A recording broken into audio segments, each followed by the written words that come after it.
Hello everyone. This video is the second dedicated to what I call definitive miracles.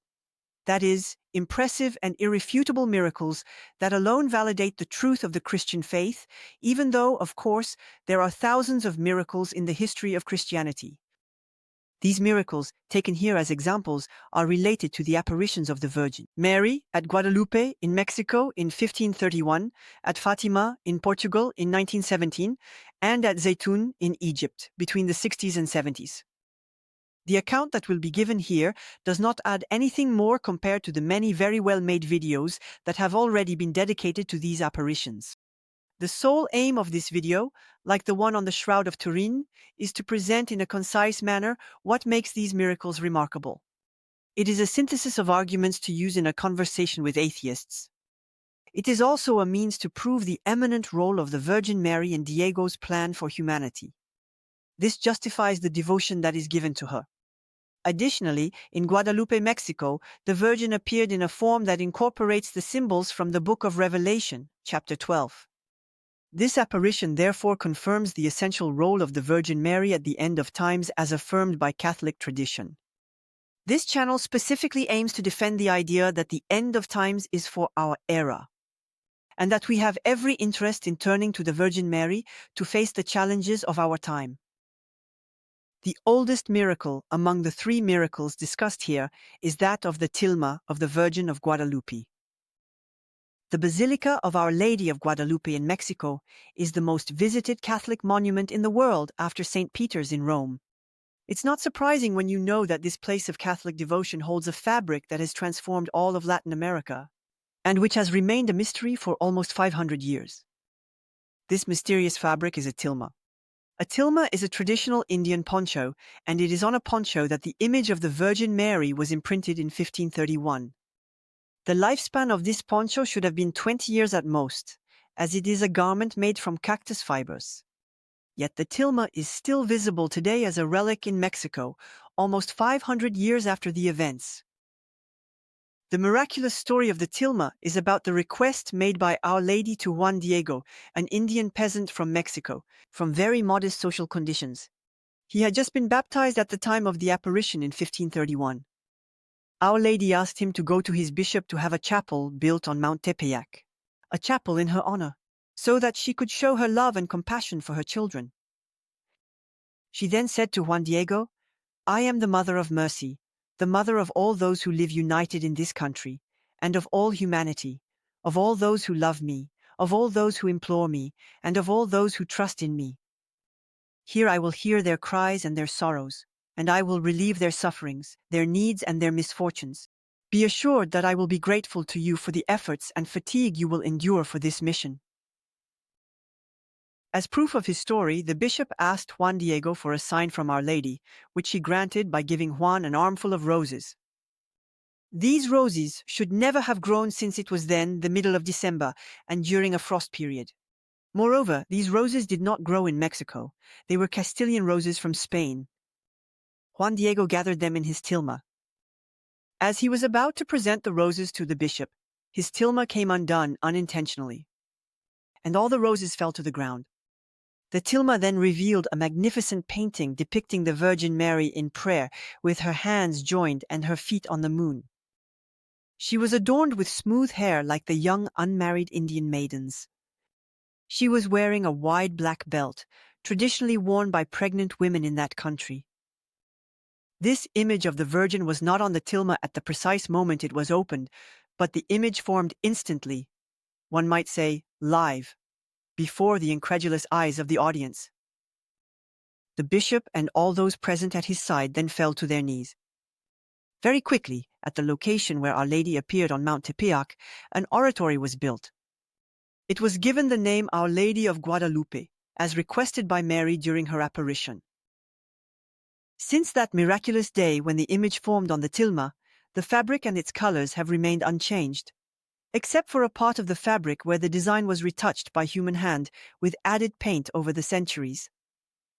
And in that spot only, the fabric shows cracked and faded paint. Many scientists who have studied tilma with sophisticated technologies such as infrared and ultraviolet photography have never been able to succeed. in identifying the technique used to imprint the image of Our Lady on the fabric. Indeed, no dye, whether vegetable, animal, or mineral, is detected on the fibers of the tilma. The image of Our Lady appears without sketching and without retouching. The 46 stars drawn on Our Lady's mantle exactly reproduce the position of the constellations above Mexico on the day and at the time of the apparition. It's as if there was a sort of direct projection of the starry sky onto the fabric. The eyes printed on the image of Our Lady are, when examined with an ophthalmoscope, like living pupils.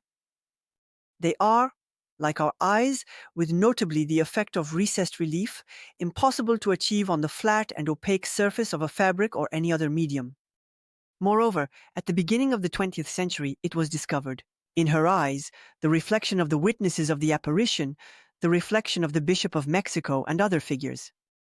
The observation has since been confirmed by several renowned ophthalmologists and by NASA's photoprocessing specialists. The miracle of the tilma allowed for the very rapid conversion of millions of indigenous people in South America at that time. In 2007, Mexico City was about to vote on a law authorizing abortion. At that moment, a mass took place in the basilica that houses the tilma of the Virgin of Guadalupe. And there, in front of 3,000 people, the image of the Virgin of Guadalupe lit up at the level of the belly and outlined a fetus. Photos were taken and immediately published in the country's newspapers, but the abortion law was passed anyway. Even today, the tilma of the Virgin of Guadalupe remains a scientific enigma that only a divine miracle can explain. The second spectacular miracle associated with Our Lady is the well-known miracle of the sun in Fatima, Portugal in 1917. The story of the apparitions of Our Lady of Fatima is summarized elsewhere on this channel, and there are videos or texts everywhere on the internet that recount it. I will just quickly provide a few details that make the miracle of the sun very difficult to dispute.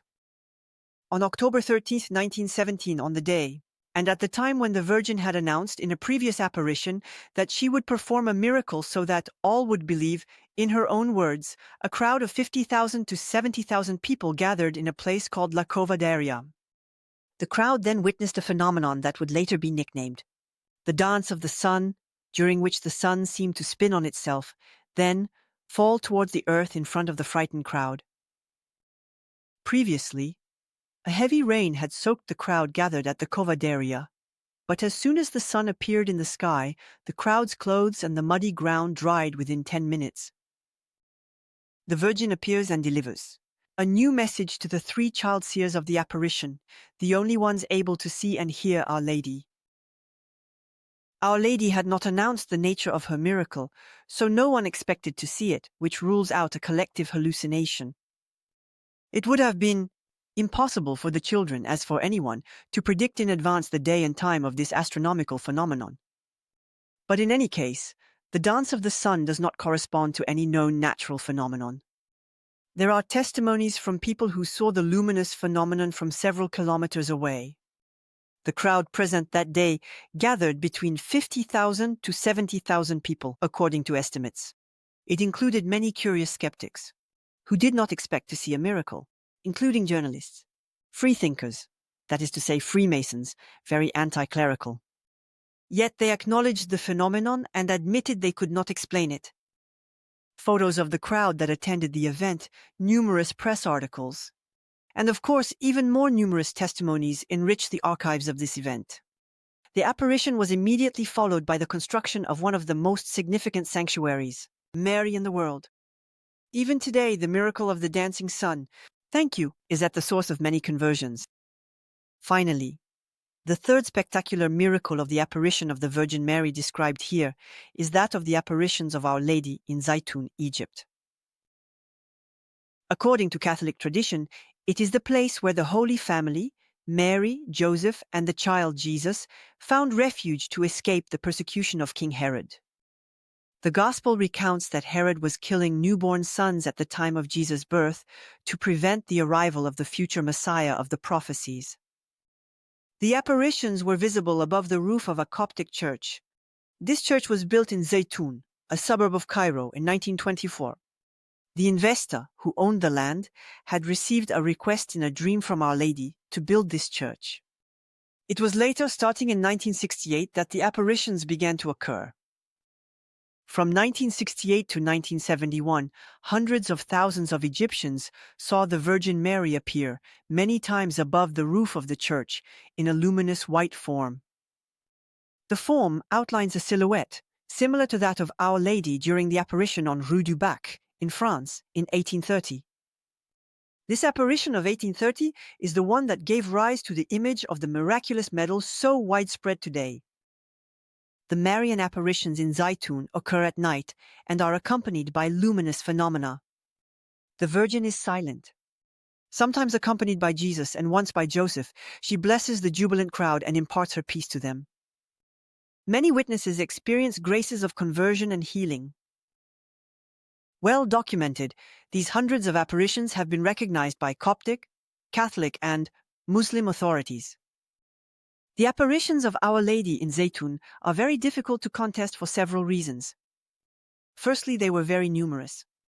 They were also well documented in reports and in the press.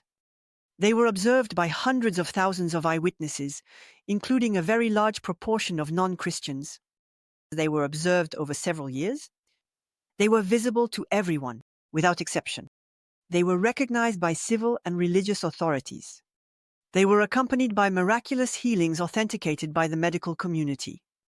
These healings occurred in the Coptic Church, along with numerous conversions. There are also photos of these apparitions that can be very easily viewed today on the internet. In conclusion about these apparitions, it can be said that Diego does not wish to impose his presence and power on earth, because he wants man to be free to believe or not. But he regularly bears witness to his presence in the world through miracles, like these apparitions of Our Lady. These apparitions are a test of truth for us. Since Diego exists and created us, we must listen to the word of our Creator, unless we choose an absurd and sterile rebellion. The entire way we consider our life and our being must be renewed by this fundamental truth. Thank you for listening to me. Feel free to like, share, and even join us in the non-virtual world. Have a good day, and may the peace of Christ be with you.